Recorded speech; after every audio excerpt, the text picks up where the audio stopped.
गंवार सास। ममता ने अपने बेटे को पढ़ा लिखा कर बड़ा आदमी बनाया। अब वो शहर में अपने परिवार के साथ रहता है। एक दिन ममता का बेटा रोहन अपनी पत्नी आलिया से कहता है, अरे आलिया, सुनो, माँ अब से गांव में नहीं रहेगी। वो हमारे साथ यहीं रहेंगी शहर में। उनका कमरा आज नौकर से बोलकर अच्छे से साफ करवा देना। ओह, आज तो मेरी किटी पार्टी है, फिर मुझे जिम और फिर शॉपिंग। ठीक है, कल करवा दूंगी। अब अच्छा, लेकिन माँ के सामने ये कपड़े नहीं चलेंगे। हाँ, तुम्हें साड़ी या सूट पहनना होगा। अरे बिल्कुल भी नहीं। मेरे मम्मी पापा ने इतना पैसा लगाकर शादी इसलिए नहीं की थी कि मैं अपनी मर्जी के कपड़े पहन ओढ़ भी ना सकूं। अरे चलो, गुस्सा मत हो, लेकिन कुछ दिन तो माँ की खुशी के लिए कर सकती हो ना। लेकिन आलिया मानती नहीं। माँ आती है सिंपल सी साड़ी, झोला और चप्पल पहनकर। अरे रोहन, मैं इनके साथ कैसे रहूंगी? मेरी फ्रेंड्स क्या कहेंगी? ये तो पूरी गंवार लग रही है। आलिया, माँ गांव में रहती थी इसलिए ऐसी हैं। तुम आज ही माँ के साथ जाकर उनकी पसंद की शॉपिंग करवा देना। इनके साथ घर के अंदर रहना मुश्किल है, बाहर तो मैं कभी भी ना जाऊं। रोहन को आलिया पर गुस्सा आ जाता है। माँ, ओ माँ। हाँ बेटा। वो माँ को ले जाने के लिए उनका हाथ पकड़ता है कि अरे माँ, तेरे हाथ अभी तक इतने कड़े हैं, तूने इसका कोई इलाज नहीं किया? अरे बेटा, इसका कोई इलाज नहीं। वैसे भी मुझे कोई शर्म नहीं कि मेरे हाथ मुलायम नहीं है, क्योंकि इन्हीं हाथों से मेहनत कर मैंने तुझे बनाया है बेटा। अगले दिन माँ, मैं ऑफिस जा रहा हूँ। कुछ लाना हो तो आलिया को बोलकर फ़ोन करवा देना।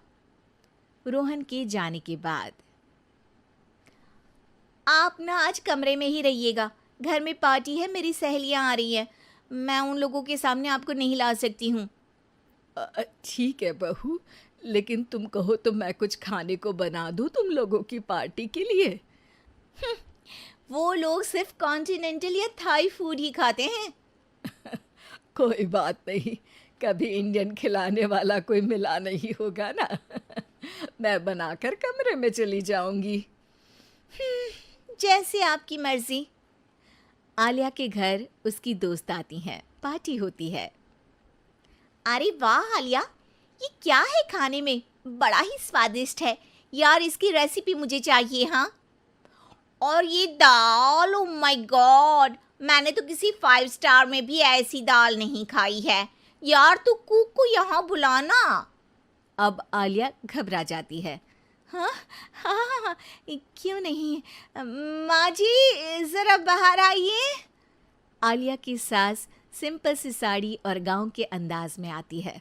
अरे बहू, क्या हुआ? खाना पसंद नहीं आया क्या?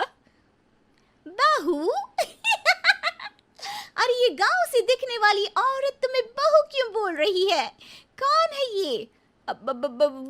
वो हमारी नई नौकरानी है। सास बहू की बात सुनकर बहुत दुखी हो जाती है। वो सर झुकाकर जा ही रही होती है कि एक सहेली बोल पड़ती है। अरे कहाँ जा रही हैं माँ जी? वो उठकर उनके पैर छूती है। जीती रहो बेटा। क्या है ना, आपकी शक्ल बिल्कुल मेरी माँ जैसी है। पता है आलिया, मैं शहर पढ़ने आई और फिर शहरी हो गई, लेकिन मेरे माँ पापा तो आज भी गांव में रहते हैं, बिल्कुल इनके जैसे ही हैं। आप यहाँ बैठिए ना आंटी, आप सच में बड़ी खूबसूरत है और आपके हाथ का खाना तो लाजवाब है। काश ये मेरी सास होती। सभी सहेलियां सास को घेर कर बैठ जाती हैं और उनसे खाने की रेसिपी पूछ रही होती है कि तभी घर की बेल बजती है और रोहन आता है। अरे क्या बात है, आज आप लोग हमारे घर में? और ये लोग तो मुझे आलिया से ज़्यादा माँ की सहेलियाँ लग रही हैं। क्या ये आपकी माँ है? लेकिन आलिया ने तो कहा कि ये उनकी नौकरानी है और इन्होंने भी नहीं बताया। वो नहीं बताएंगी, क्योंकि उनके लिए बच्चों की इज्जत और उनकी खुशी सबसे पहले है। मुझे माफ कर दो, मुझे इन्हें तुम लोगों से मिलवाने में शर्म आ रही थी कि तुम लोग क्या कहती? अरे अब तो हमें शर्म आ रही है कि तुम हम लोगों की सहेली हो। हाँ, जो माँ जैसी सास को नौकरानी बोले वो हमारी सहेली नहीं हो सकती।